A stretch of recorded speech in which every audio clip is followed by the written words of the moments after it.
மிகவும் சிறப்பாக அமைந்திருக்கின்றது. சனாதன எதிர்ப்பு மாநாடு என்று போடாமல் சனாதன ஒழிப்பு மாநாடு என்று நீங்கள் இதை போட்டிருக்கிறீர்கள், இதை அழைத்திருக்கிறீர்கள். இந்த நிகழ்ச்சிக்கு பெயர் हेलो दोस्तों, नमस्कार। मैं पूर्णिमा आज आप लोगों से उस मुद्दे पर बात करने जा रही हूँ जिससे राहुल गांधी 2024 में प्रधानमंत्री की कुर्सी पर बैठ जाएंगे। ये तो पक्का है। आप सोच रहे होंगे मैं यह कैसी बातें कर रही हूँ। भला ऐसा कौन सा मुद्दा है जो राहुल गांधी को सीधा प्रधानमंत्री बना सकता है। लेकिन दोस्तों, ये बातें हवाई बिल्कुल भी नहीं है। मैंने बहुत सोच विचार करके यह बात कही है।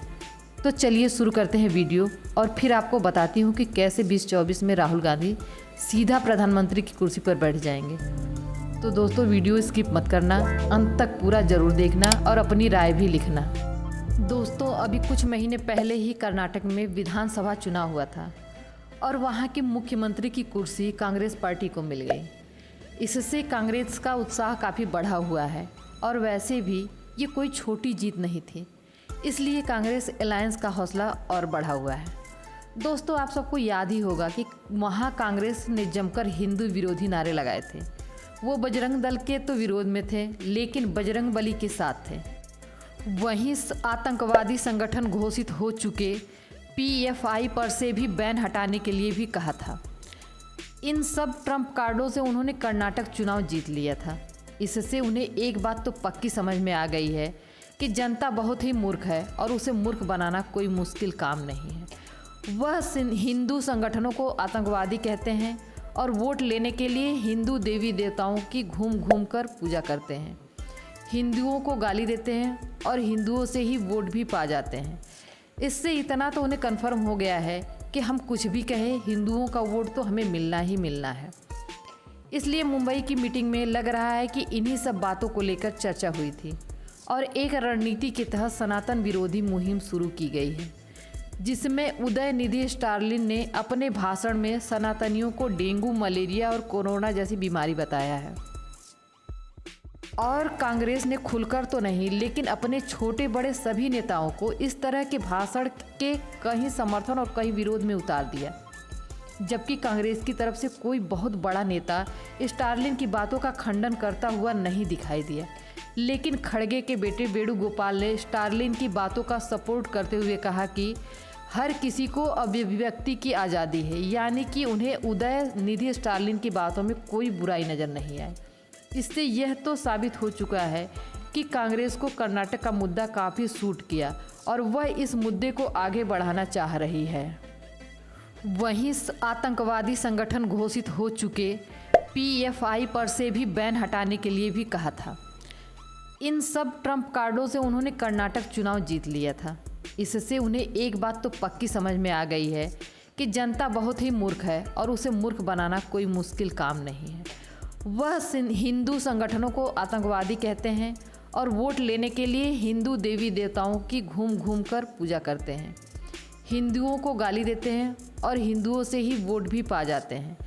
इससे इतना तो उन्हें कन्फर्म हो गया है कि हम कुछ भी कहें, हिंदुओं का वोट तो हमें मिलना ही मिलना है। इसलिए मुंबई की मीटिंग में लग रहा है कि इन्हीं सब बातों को लेकर चर्चा हुई थी और एक रणनीति के तहत सनातन विरोधी मुहिम शुरू की गई है, जिसमें उदयनिधि स्टालिन ने अपने भाषण में सनातनियों को डेंगू, मलेरिया और कोरोना जैसी बीमारी बताया है। और कांग्रेस ने खुलकर तो नहीं, लेकिन अपने छोटे बड़े सभी नेताओं को इस तरह के भाषण के कहीं समर्थन और कहीं विरोध में उतार दिया।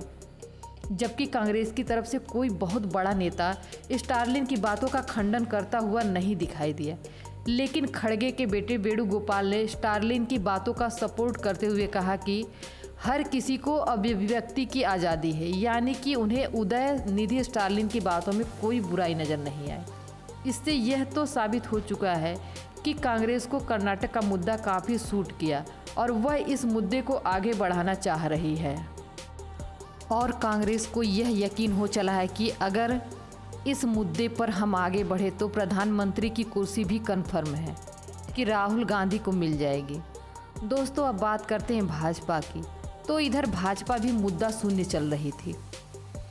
हर बार चुनाव में बीजेपी राम मंदिर को ही मुद्दा बनाती रही थी और पूरी तरह से हिंदुत्व को साथ लेकर चलती रही थी, लेकिन इस बार उसने अब तक ऐसा कोई मुद्दा नहीं चुना था, क्योंकि बात राम मंदिर की थी तो वह बनकर तैयार होने वाला है और अब उसे मंदिर के मुद्दे को लेकर आगे बढ़ना जनता को धोखा देने जैसा लग रहा था। लेकिन इसी बीच बैठे बैठाए कांग्रेस ने उसके हाथ में फिर से हिंदुत्व का एक नया कार्ड थमा दिया। अब फिर से बीजेपी फ्रंट फुट पर आ गई है। सारे पार्टियों का इंडिया अलायंस होने की वजह से भाजपा खेमे में कुछ नाउम्मीदी सी हो गई थी और जीत के लिए स्ट्रगल कर रही थी, लेकिन अब उन्हें पक्का यकीन हो चला है कि अब वह 400 के पार जाने वाले हैं, यानी कि उन्होंने जितना गणित बैठाया था वह पूरा हो जाएगा। इसके दो कारण हैं। एक तो कई राज्यों में कांग्रेस के पहले से ही सरकार रह चुकी है, वहाँ भी नया इलेक्शन होने वाला है। वहाँ की जनता कांग्रेस के 5 साल के कार्यकाल से इतनी खिन्न हो चुकी है कि एंटी इनकम्बेंसी की पूरी संभावना है। ऊपर से यह सनातन विरोधी मुद्दा, स्टारलिन के लिए तो ये कोई बहुत घाटे का मुद्दा नहीं था, क्योंकि वो एक क्षेत्रीय पार्टी है और उनका एक सीमित दायरा है, लेकिन कांग्रेस जैसी नेशनल पार्टी के लिए काफ़ी घाटे का साबित होगा, क्योंकि 80% सनातनी में से 20-25% ही ऐसे होंगे जो सनातन धर्म को नहीं मानते होंगे और अपने आप को फुल सेकुलर मान रहे होंगे, लेकिन बहुत सारे लोग ऐसे भी हैं जो अपने आप को पूर्ण सनातनी मानते हैं और इस हाल में बीजेपी के समर्थन में वोटों की संख्या बढ़ जाएगी। अब तक भाजपा इंडिया अलायंस को सिर्फ घमंडिया अलायंस कहकर ही बुला रही थी, लेकिन अब तो वह इस अलायंस को सनातनी विरोधी भी कहकर हर जगह बुलाना शुरू कर दी है। अभी तो दोस्तों बस ये शुरुआत भर है। आने वाले समय में मुद्दे और कितने तीखे होंगे, पार्टियां किस तरह से गोलबंद होंगी, यह देखने लायक होगा।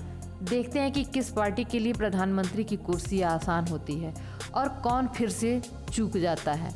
तो दोस्तों, आपको यह वीडियो कैसा लगा कमेंट करके बताइए और पसंद आए तो लाइक एंड सब्सक्राइब भी कीजिए।